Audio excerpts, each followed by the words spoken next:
I grew up playing video games about shooting lasers at asteroids, and now it's my job to shoot lasers at asteroids. It never stops amazing me.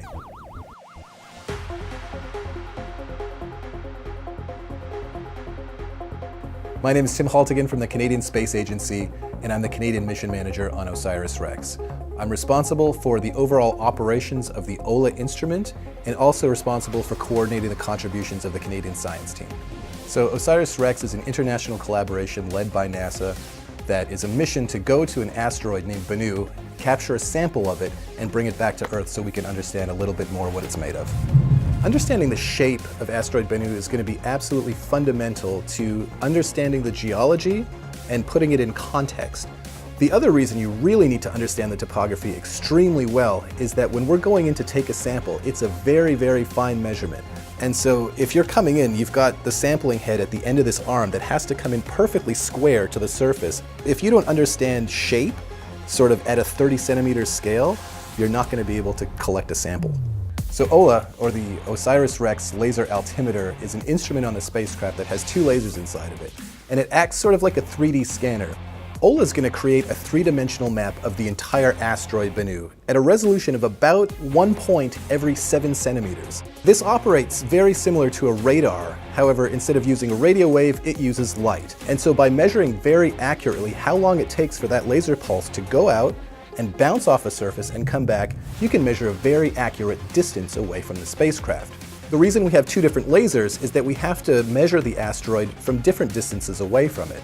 So the high-powered laser we can use from about 7 kilometers into about 1 kilometer away from the asteroid. The low-energy laser we can then use from 1 kilometer and inwards. And so as we get closer and closer to the asteroid, we can make a lot higher resolution maps and understand the shape of certain regions even better. The Canadian Space Agency contributed OLA to this mission for a number of reasons. First is that it allows Canadian scientists to have access to astromaterials for the very first time. So these are the first samples that are coming back on a sample return mission that Canada is going to own a portion of. The second reason is that it really highlights the expertise of Canadian scientists and engineers, and so the ability to contribute something like this to a mission as exciting as OSIRIS-REx really means a lot to the agency and to Canada. If you ask anyone that's ever built a flight instrument for space, they'll tell you all kinds of fun stories about the challenges they've had doing it. When you're building an instrument, you have an original design, you build a prototype, and you test it. What you want to do is something called test as you fly. Flying an instrument in space is a horrible place. So with flight instruments, what you need to do is put them on a table and shake them really hard to make sure that they're going to be able to survive the launch. You need to bombard them with radiation to make sure your electronics are still going to work. You need to put them in a chamber and completely evacuate it to make sure that everything still works when you're in a vacuum. In the end, ultimately what you have is an extremely robust system that you're confident that when you strap it to the side of the spacecraft, launch it, and fire it in space, it's going to work beautifully.